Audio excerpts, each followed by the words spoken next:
Ladies and gentlemen, welcome to the afternoon session of the opening day today, the 11th of September, 1893. We now introduce you to Swami Vivekananda from India. Sisters and brothers of America. Hi dear children, good morning. Welcome to social science class. How are you all? Are you safe at home? Okay. Dear children, today we will be dealing with the same lesson 10, the struggle for independence. In this lessons, first half portion we have already studied before Onam holidays, right? Let us recall what we discussed in the last class. We learnt about the rise of Indian nationalism, the partition of Bengal and the Swadeshi movement in 1905, activities of the revolutionaries, World War I and after in 1914, and Gandhiji leads the nation. Okay? All these topics we had covered. Do you remember in which year World War I broke out? Yes, World War I broke out in 1914 and many Indian soldiers fought on behalf of the British. In which year Gandhiji came back to India? In 1915, Gandhiji came back to India from South Africa. I hope you all have understood these topics. Now let us discuss about the Roulette Act and the Jallianwala Bagh Massacre in 1919. After coming back to India, Gandhiji worked to remove evil practices from Indian society and to unite Indians against the British. Dear children, do you know what was the Roulette Act? In 1919, the British passed new laws called the Roulette Act. Under these laws, they could arrest anyone without trial or presenting the case for judgment in a court of law. Okay? Then Gandhiji responded by asking Indians to use Satyagraha to fight the British. What is Satyagraha? As you know, it is a non-violent method and peaceful protest against any form of injustice. Thousands of Indians joined the movement and non-violent meetings, demonstrations and rallies were held across the country. Next, Jallianwala Bagh Massacre. Have you heard about Jallianwala Bagh Massacre? No? Okay, listen. On 13 April 1919, several people gathered at the Jallianwala Bagh in Amritsar to protest against the Roulette Act. The British soldiers arrived there soon after and at the orders of General Dyer shot at the unarmed crowd. Many people died in the shooting. The incident shocked the entire country. Is it clear? Okay. Then now let us discuss about the non-cooperation movement in 1920. Do you know what was the non-cooperation movement? The Indian National Congress demanded Purna Swaraj or complete independence from the British rule. So in 1920, Gandhiji announced a peaceful non-cooperation movement against the British government. People boycotted British goods and institutions. Men, women and children blocked the streets and refused to leave even when they were beaten up by the police. Thousands were arrested, including Gandhiji. The movement was withdrawn by Gandhiji in 1922 when it turned violent in some places. He strongly believed that the movement could be successful only through non-violence. During the non-cooperation movement, many young leaders joined the freedom struggle. Among them were Jawaharlal Nehru, Subhash Chandra Bose and Abdul Kalam Azad. Isn't it? Okay.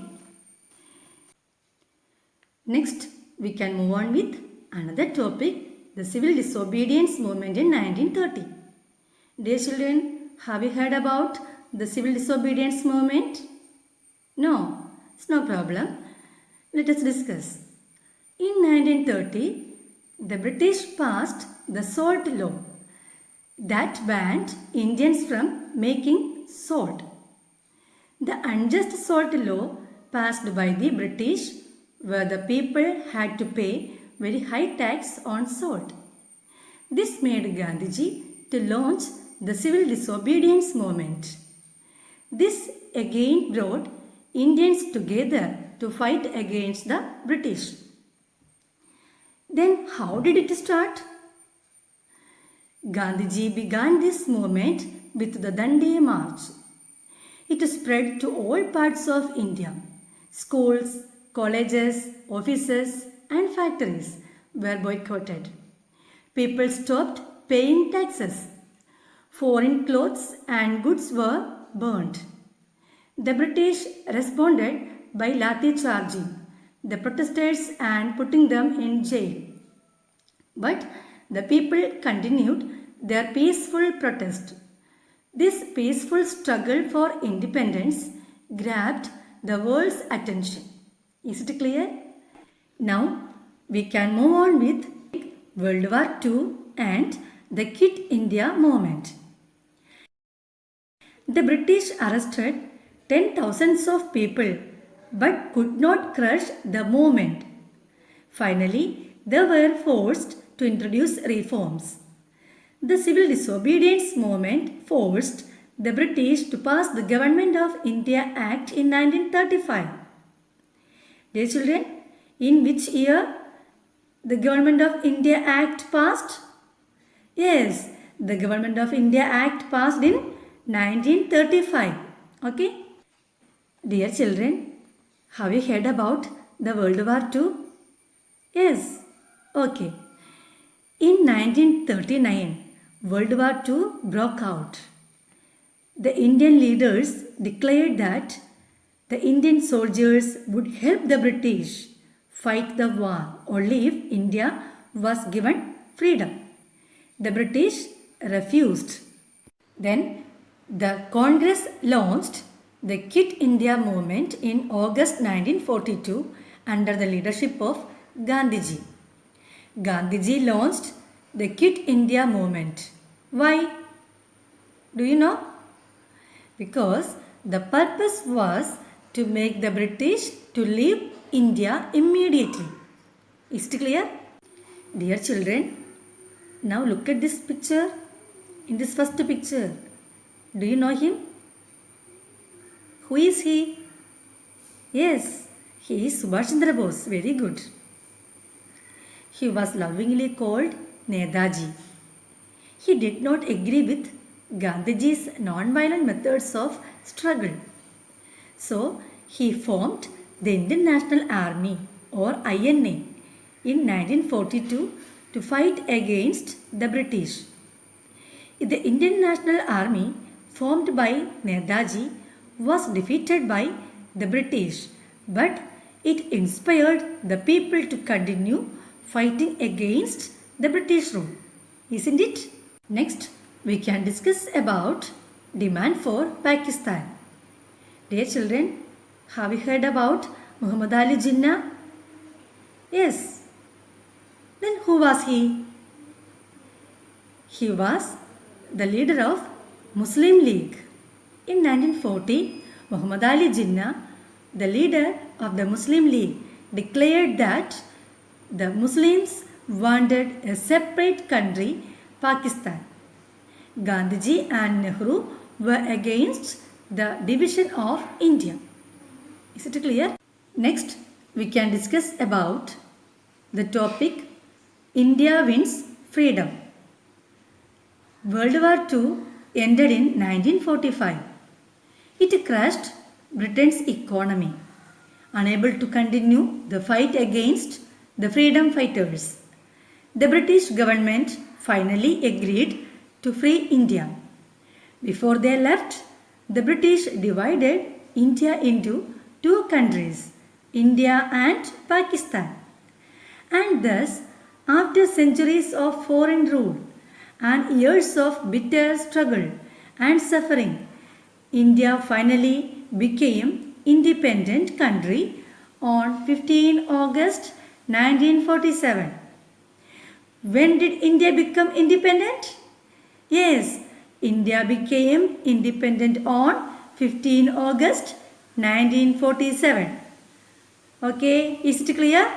Now, I am concluding today's topics which we discussed. In 1939, World War II broke out. The Congress launched the Quit India movement in August 1942 under the leadership of Gandhiji. Subhash Chandra Bose formed Indian National Army or INA in 1942 to fight against the British. Then the World War II ended in 1945. The British were forced to leave India. Before they left, the British divided India into two countries, India and Pakistan. Thus, India finally became independent country on 15 August 1947. Dear children, this lesson completed now. I hope you all have understood this lesson. You all should read the lesson well and learn the exercises. Okay? Next class, you will have the TP on this lesson. Okay? Thank you and have a nice day.